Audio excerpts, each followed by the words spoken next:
Adrien n'a pas senti la liberté quand la porte s'est ouverte. Il a senti l'air froid, la route humide, puis l'odeur de la voiture de Julien. Cuir neuf, parfum cher, moteur silencieux. Julien l'attendait déjà, main dans les poches, veste impeccable, sourire tranquille, trop tranquille. Le genre de sourire qu'un homme réserve quand il vient vérifier que le dommage collatéral est bien revenu au point de départ. Il a avancé vers Adrien comme si 4 ans n'étaient qu'un contretemps de calendrier. « Tu es là », a-t-il dit, presque soulagé de pouvoir prononcer quelque chose d'humain.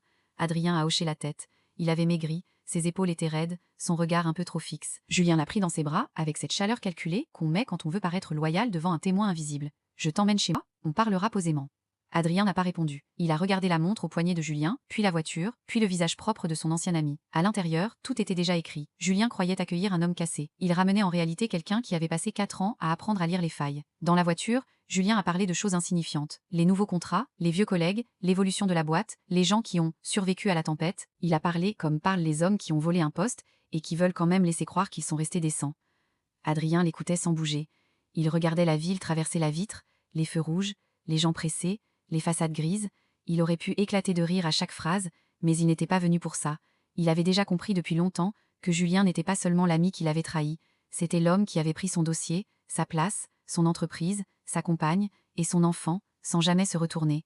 Le procès avait été rapide, trop propre, les relevés avaient disparu, les signatures avaient été orientées, et le nom d'Adrien avait absorbé tout le venin. Julien, lui, s'était présenté comme celui qui avait essayé d'aider. Dans les journaux, c'était presque crédible. Dans la réalité, c'était juste bien monté. La maison de Julien n'avait rien d'une maison. C'était une vitrine. Verre, bois clair, lignes nettes, jardin taillé au millimètre, trop d'espace pour trop peu de sincérité. Clara a ouvert la porte avec le même visage calme qu'elle avait sur les photos.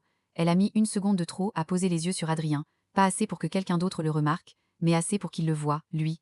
Elle portait une chemise simple, les cheveux attachés, une fatigue discrète au bord de la mâchoire. Elle était devenue plus dure, plus propre dans sa manière de se tenir. Elle a dit son prénom comme on nomme une chose qu'on n'attendait pas vraiment. Puis elle a souri, parce qu'elle savait faire ça. Julien a posé une main dans le bas de son dos et l'a fait entrer comme on présente une pièce de collection. Le salon était trop grand, trop lisse, trop rempli de réussites mises en scène. Il y avait des photos de famille partout, des dîners, des galas, des voyages, un magazine économique encadré avec Julien en couverture, Clara à son bras, le titre vantant sa « Wood Vision ». Adrien a regardé cette image plus longtemps que les autres. C'était là, le cœur du vol. Pas seulement l'argent, le récit, l'image. La version officielle de l'homme que Julien prétendait être devenu grâce à un travail acharné, alors qu'il avait surtout travaillé sur les ruines d'un autre. Le dîner a été un exercice de politesse malsaine. Julien racontait les changements dans la société, les recrutements, les nouveaux marchés, les perspectives. Clara servait, ajustait des verres, parlait peu. Adrien répondait au minimum, jouait le retour de prison sans fierté ni agressivité, juste avec assez de fatigue pour être crédible. Le gamin est arrivé après le plat principal. 3 ans à peine, cheveux bien coiffés, regard sérieux de petit enfant habitué aux adultes qui parlent trop fort. Julien l'a soulevé. Le garçon a posé ses mains sur la veste de son père, et Adrien a senti quelque chose se durcir dans sa poitrine, sans que rien ne passe par son visage. Ce n'était pas seulement un enfant. C'était la continuité de l'histoire qu'on lui avait volée. Clara a compris qu'il regardait plus que l'enfant. Elle a serré un peu les lèvres et a détourné les yeux. Adrien n'a rien dit. Il savait qu'aucune scène ne serait utile à ce stade. Les cris, c'est pour les gens qui ont encore une porte devant eux. Lui devait passer par le mur. Quand Julien lui a proposé un poste au sous-sol de l'entreprise, il a pris un ton presque charitable. « Tu n'as pas besoin de remonter tout de suite. Reprends doucement. Il y a un poste en conformité, pas glorieux, mais stable. » Adrien a accepté sans discuter. La stabilité, dans la bouche de Julien, voulait dire placard propre avec badge limité. Le lendemain, on lui a donné un bureau sans fenêtre, près des serveurs, avec des classeurs poussiéreux et des écrans qui chauffaient. Il a joué le gars un peu abîmé, courtois, reconnaissant, discret. Il parlait peu, regardait beaucoup, prenait des notes. Les gens au bureau l'évitaient d'abord, puis finissaient par le réduire à une présence silencieuse. C'était exactement ce qu'il voulait. Dans les couloirs, Julien venait parfois lui taper sur l'épaule. « Ça va, vieux? Tu tiens le coup? T'en es entre nous ?» Adrien répondait par des phrases courtes. Il avait compris le principe de leur monde. Les puissants aiment aider les gens qu'ils croient avoir écrasés, parce que ça les fait passer pour généreux. Ils confondent pitié et contrôle. Ça les perd souvent. Adrien n'a pas cherché une seule grosse preuve. Il a cherché la mécanique, les contrats de conseil, les structures de passage, les flux repoussés de quelques jours, les validations hors fenêtre, les comptes liés à des sociétés à nom trop propres. Il lisait tout, comparait, croisant les dates avec les signatures avec les autorisations avec les virements. Il n'était pas revenu pour pleurer sur son sort. Il était revenu pour comprendre comment Julien avait monté la cage. La meilleure partie, c'est que Julien avait laissé Adrien au centre de la maison. Il lui avait donné accès au sous-sol, aux archives, aux vieilles structures, persuadé que l'homme revenu de prison serait trop vidé pour réfléchir. Il s'était trompé de manière presque élégante. Dans le calme, Adrien voyait ce que les autres ne voyaient plus. les gens du système finissent toujours par croire que les petites irrégularités sont invisibles, si elles sont bien habillées. Il suffit d'un lecteur patient pour leur rappeler que non. Clara est revenue plus tard. Une soirée, un événement de l'entreprise dans un hôtel chic. Les investisseurs, les journalistes, les associés, tout le monde souriait un peu trop. La salle sentait le champagne et le tissu cher. Clara, dans une robe sombre, semblait parfaitement à sa place au milieu du décor. Elle a trouvé Adrien près du buffet et a laissé son regard glisser sur son costume trop simple, sur ses chaussures un peu usées, sur son visage encore maigre. « Tu devrais t'acheter des vêtements à ta taille », a-t-elle dit à voix basse, plus par réflexe que par cruauté. « Julien peut arranger ça. » Adrien a pris un verre, l'a fait tourner un peu entre ses doigts. « Je vais survivre. » Elle a soufflé par le nez, comme quelqu'un qui n'aime pas voir un ancien monde lui tenir tête. Elle avait encore cette manière de parler doucement, mais il y avait moins de chaleur qu'avant, plus de retenue, plus de fatigue. Quand elle a osé demander s'il allait bien, Adrien a répondu « ça va », avec le même ton que les gens qui ne veulent pas mentir, mais qui n'ont pas envie de tout ouvrir. Elle l'a observé un peu plus longtemps que prévu. Quelque chose chez lui ne collait pas avec l'image du prisonnier brisé. Elle ne savait pas encore quoi. Elle a juste senti que ce calme-là n'était pas du vide. C'est au bureau qu'il a reçu le message de Diane. Pas un grand retour romantique, pas un miracle sorti d'un ciel narratif. Un message court, net, presque sec. Elle annonçait un audit externe et demandait à le voir. Adrien l'a lu 3 fois avant de reprendre sa respiration normale. Diane Morel. Prépa, finance, école, les années où il la jugeait trop froide, trop précise, trop carrée pour lui. À l'époque, il avait préféré Clara parce qu'elle riait plus vite. Aujourd'hui, Diane revenait dans la pièce avec une valise de faits et un regard qui ne se laissait pas impressionner par les costumes. Quand elle est descendue au sous-sol, elle n'a pas fait semblant de ne pas le reconnaître. Elle a renvoyé son équipe d'un geste, fermé la porte, et l'a regardé comme on regarde une situation qu'on veut mesurer, sans perdre de temps. « Tu joues très mal le gars abattu », a-t-elle dit. Adrien a levé les yeux. « Et toi, tu parles toujours comme si tout était une colonne Excel. » Elle n'a pas souri. Ça, chez elle, c'était déjà une forme d'humeur. Elle a sorti un dossier, a parlé de la structure, des anomalies, des comptes qui se répondaient mal, des validations qui sentaient la couverture. Adrien a tout écouté. Puis il lui a répondu simplement. « Tu viens m'aider ou me tester ?» Diane a refermé le dossier. Les deux, probablement. Ce n'était pas de la romance. C'était mieux. Une alliance qui naissait de 2 gens trop lucides pour se mentir. Ils ont travaillé sans se mettre de couronne. Pas de scène à la télé, pas de réunion publique où quelqu'un crie la vérité devant les caméras. Dans le monde réel, ce genre d'affaires se monte à coups de cohérence, de recoupement, de fatigue et de patience. Diane demandait, vérifiait, croisait les pièces. Adrien lui donnait les versions, les dates, les habitudes de Julien, les façons de signer vite, de contourner sans laisser de traces apparentes. Il n'avait pas le même style. Elle coupait court, allait à l'essentiel, avait parfois une remarque sèche, qui faisait rire malgré lui. Lui était plus silencieux, plus observateur, plus lent. Elle aimait les choses bien tenues, les horaires exacts, les dossiers propres. Il aimait les angles morts. Cette différence les rendait utiles un à l'autre. Ils ont trouvé les sociétés écrans, les fonds déplacés, les postes rachetés discrètement, les validations hors cadre, les erreurs supposément minimes qui formaient en réalité une ligne. Julien ne s'en rendait pas compte parce qu'il était occupé à régner. Et les gens qui règnent oublient souvent qu'on peut leur mesurer la couronne pendant qu'ils parlent. Clara, de son côté, apparaissait et disparaissait comme une silhouette un peu mal placée dans la vie de Julien. Elle n'était pas seulement la femme qui avait changé de camp, elle était devenue une femme qui se tenait debout dans un rôle trop propre.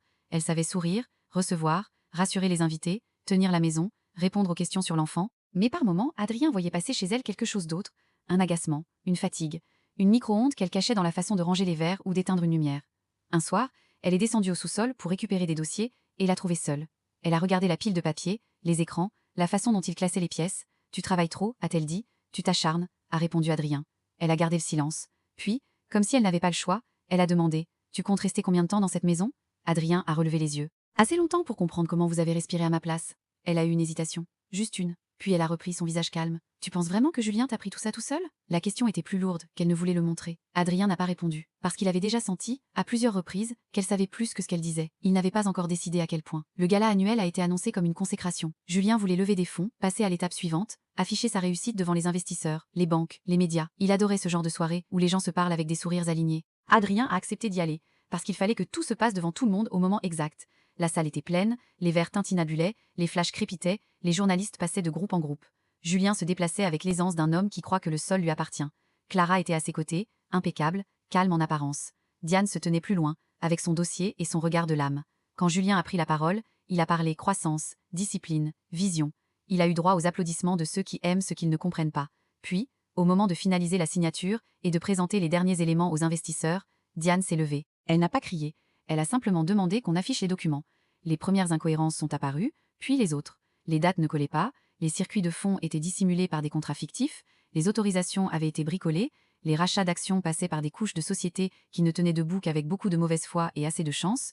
Le bruit dans la salle a changé, les gens se sont mis à regarder autrement.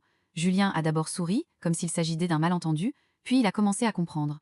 Quand il a vu qu'Adrien était assis au fond sans bouger, il a perdu le contrôle de sa respiration. « Qu'est-ce que tu as fait » a-t-il lâché. Adrien a juste dit « Je t'ai laissé faire ». Le reste a été plus froid que spectaculaire. Des convocations, des téléphones qui s'affolent, des avocats qui chuchotent trop tard, des investisseurs qui se lèvent les uns après les autres, des visages qui changent vite quand il faut sauver sa propre peau. La police financière n'a pas déboulé comme dans un téléfilm américain. Elle a fait ce qu'elle fait en vrai, elle a donné le rythme de la fin. Julien a été emmené, pas dans un éclat héroïque, juste dans la chute ordinaire des hommes qui croient avoir tout sécurisé. Clara est restée immobile un instant, puis elle a regardé Adrien. Son visage avait perdu ce qui lui restait de dureté. Elle a compris que le loser qu'elle avait laissé derrière elle était l'homme qui tenait désormais la cadence de son effondrement. Elle a voulu parler, mais elle n'a rien trouvé de propre à dire. Adrien ne lui a pas laissé de scène. Il s'est levé, a remis sa veste, et a traversé la salle sans regarder en arrière. Ce n'était pas de la grandeur, c'était juste terminé. Dehors, l'air était plus froid que dans la salle. Diane l'attendait près de l'entrée, sans triomphe, sans sourire inutile. « Ça va » a-t-elle demandé. Adrien a regardé la rue, les voitures qui passaient, les gens qui rentraient chez eux sans savoir qu'un petit empire venait de se décomposer à l'intérieur d'un hôtel trop chic. « Oui » a-t-il répondu. Diane a observé son visage un instant. « Tu as l'air plus fatigué que soulagé. C'est sûrement les deux. » Elle a hoché la tête. Pas de phrase de film, pas d'apothéose, juste deux personnes debout, avec le dossier d'un autre qui s'effondre derrière elle. Ils ont marché un moment sans parler, puis Diane a demandé s'il avait pensé à la suite. Adrien a eu un temps, il avait passé des années à vouloir la chute. Maintenant qu'elle arrivait, il découvrait que le plus dur venait après. « Je vais voir » a-t-il dit. Elle n'a pas insisté. Elle avait compris le principe, certains hommes mettent des années à construire leur vengeance, puis réalisent qu'ils doivent apprendre à vivre sans elle. Clara a tenté d'appeler 2 fois, Adrien n'a pas répondu, pas par vengeance théâtrale, juste parce qu'il n'avait plus rien à lui dire qui ne soit déjà trop tard. L'enquête a continué. Les comptes ont été gelés, les biens saisis, les procédures lancées, les complicités examinées. Julien n'était plus l'homme que la presse présentait comme un redresseur. C'était devenu un dossier. Ce qui, dans son monde, est la forme la plus violente de la disparition. Adrien, lui, n'a pas célébré. Il a repris une chambre, a changé de vêtements, a dormi d'un sommeil court, et le lendemain il a recommencé à écrire. Pas une confession, pas un manifeste, une nouvelle vie. Il a compris que la vraie victoire n'était pas de regarder Julien tomber, c'était de ne plus être défini par sa chute. Quelques semaines plus tard, il a revu Diane au bord de la Seine, pas pour une scène romantique fabriquée, juste parce qu'elle lui avait dit qu'elle voulait marcher, et qu'elle tenait parole. La ville était froide, les lumières tremblaient sur l'eau, les passants passaient avec leurs soucis à eux. Diane a regardé l'horizon puis a dit qu'elle n'aimait pas les gens qui parlent beaucoup pour éviter de penser. Adrien a soufflé un rire bref. « Tu es bien placé pour critiquer. Je suis payé pour ça. » Il a souri. Puis elle a posé une question simple. « Et maintenant ?» Il a réfléchi. Il aurait pu parler de revanche, de reconstruction, d'entreprise à refaire, de famille à rattraper, de tout ce qui se répare mal. Il a choisi plus juste. « Maintenant, je ne veux plus vivre pour quelqu'un qui m'a pris ma vie. » Diane a hoché la tête, comme si cette réponse, enfin, lui convenait. C'est un bon début. Ils sont restés là encore un peu, avec le bruit de l'eau et de la ville. Rien de trop beau, rien de trop propre. Juste la fin d'un vol, et le début de quelque chose qui n'avait pas besoin d'être annoncé pour exister.